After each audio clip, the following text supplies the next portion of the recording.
স্থলবন্দর দিয়ে বাংলাদেশি পণ্য আমদানিতে ভারতের নতুন বিধিনিষেধের কারণে দুদেশের সম্পর্ক আরও জটিল হচ্ছে বলে মনে করেন ব্যবসায়ীরা। তাদের মতে এতে খরচ বেড়ে পণ্য রপ্তানিও মারাত্মক ব্যাহত হবে। বিশেষজ্ঞরা বলছেন, ভারতের এমন সিদ্ধান্ত দ্বিপক্ষীয় সম্পর্কের টানাপোড়েনের প্রতিফলন। অর্থনৈতিক ধকল সামলাতে এই সংকট রাজনৈতিকভাবে মোকাবেলা করতে হবে বলে মত তাদের। কামাল হোসেনের ক্যামেরায় মাহবুব হাসান রিপনের বিশেষ প্রতিবেদন। বাংলাদেশ থেকে পণ্য আমদানি ক্ষেত্রে গেল শনিবার নতুন বিধিনিষেধ আরোপ করে ভারত। সিদ্ধান্ত অনুযায়ী কয়েকটি স্থলবন্দর দিয়ে বাংলাদেশ থেকে তৈরি পোশাক ও প্রক্রিয়াজাত খাদ্যপণ্য সহ কয়েক ধরনের পণ্য আমদানি বন্ধ করে দেয়া হয়।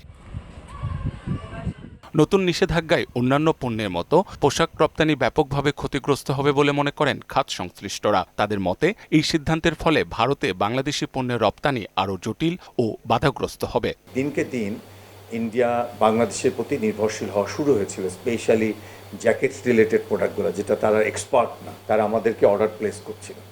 তো এই কোয়ান্টিটিও কিন্তু এটা হিউজ কোয়ান্টিটি, যে $32 বিলিয়ন আমরা গার্মেন্ট এক্সপোর্ট করি, তার ভিতর কিন্তু $1 বিলিয়ন গার্মেন্টস এক্সপোর্ট কিন্তু আমরা ইন্ডিয়াতে করি। India is becoming going to a very big market.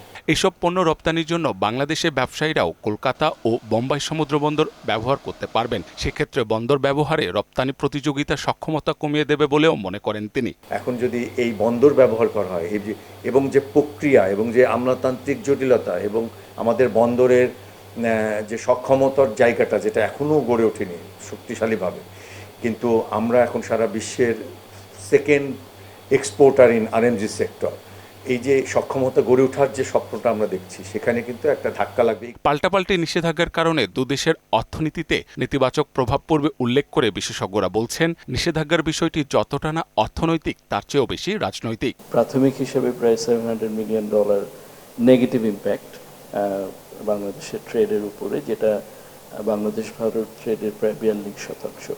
স্বল্প সময়ের জন্য হয়তো আমরা একটা ঋণাত্মক অবস্থায় পড়ব, কিন্তু যদি আপনি বলেন লং রান সলিউশন হচ্ছে অবশ্যই আমাদের হোপফুলি মানে এটা একটা পলিটিক্যাল ম্যাটার। বাংলাদেশ থেকে পণ্য আমদানিতে ভারতের নতুন বিধিনিষেধের নেপথ্য কারণ সম্পর্কে টানাপোড়েন বলছেন সাবেক রাষ্ট্রদূত। বৈরিতার পরিপ্রেক্ষিতে ভারত যে সমস্ত পদক্ষেপ নিয়েছে, এর বিরুদ্ধে বাংলাদেশও কিছু পদক্ষেপ নিয়েছিল।